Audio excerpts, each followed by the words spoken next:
Teresa Barnett is the mother of 3 sons, all involved in scouting. She became involved in the popcorn sale by becoming a unit colonel and then became the district colonel for the Ozark Trails Council in Springfield, Missouri. Over the 4 years Teresa has been involved, the council's gross popcorn sales have increased by 42% to $1,272,376. The average per unit sales increased by 50.7%. And more importantly, she has distinguished herself through her passion for helping scouts and scouting.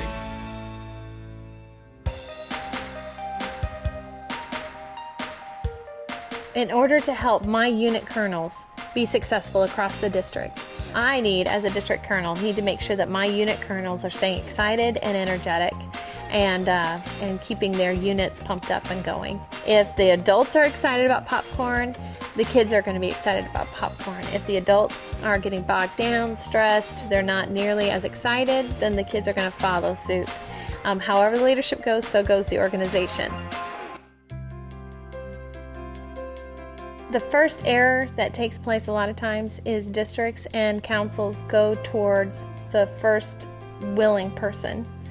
And I think instead of waiting for that willing person, I think that councils and districts need to be engaged enough with their units to go towards the person or the units that are successful. Find out who in that unit is driving that sale, who in that unit is motivating those boys.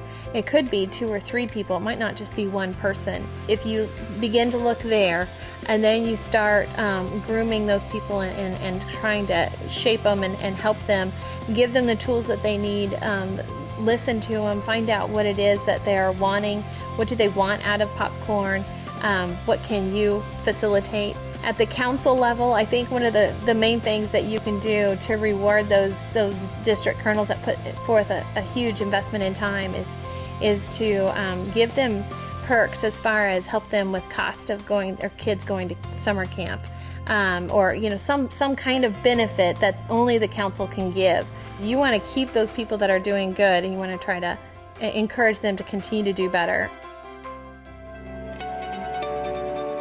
The value that the council gets from listening to their district colonels, and which are listening to their unit colonels, is that you open lines of communication. You empower those district colonels to actually feel more confident that they're there to do a job and that they're good at their job, which then in turn empower their unit colonels. And that's so important, to feel like you're part of something and you're a team. And so when you open those lines of communication, there's active listening taking part on both sides. Then what happens is the program overall erupts and it gets really huge and wonderful and big.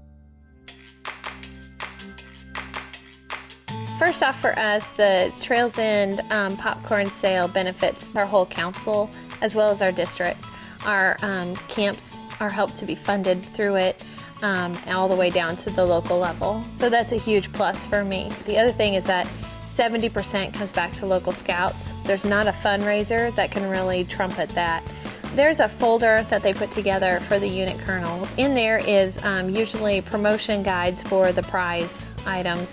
There's usually a booklet that helps to define how to do a kickoff, how to run your sale, how to plan a budget. That's one of the things that Trails End provides, is that sheet that breaks down how much it costs to run their program per month, how much do we need total. One of the things that I find most advantageous is the posters that they give. We use those posters at our booth sales, and we just usually tape them to the back of cardboard and tape them to the front of our table, and that gives us some validity to what we're doing instead of just an empty table. When it comes to my popcorn kickoff, I need to plug in volunteers that have been successful at different approaches. My popcorn kickoff is like a mini seminar type kind of thing. What I have at the popcorn kickoff is, yes, we talk about the product, what's going to be available. We talk about the prices, but more importantly, we talk about strategy, what worked. So if I have a unit that really did an amazing job at the booth sales last year, that unit colonel is coming and talking. Last year I was able to get cooperation from my district as far as having the Boy Scouts. I had a salesman merit badge going on at the same time as my district kickoff, and that way I was able to engage the Boy Scouts and hopefully get more of those Scoutmasters there.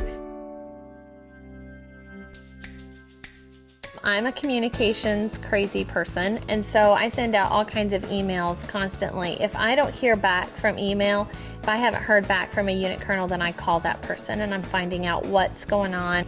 The other thing too that I've done is I've put together a spreadsheet for my unit colonels to know what they need to do at different times, different weeks.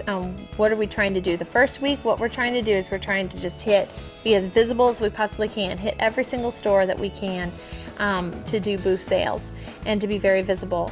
All of the kids need to hit their neighborhoods. You want to coach your unit colonel to basically be a cheerleader for their units. And so each week is another thing that they're trying to focus on and work on.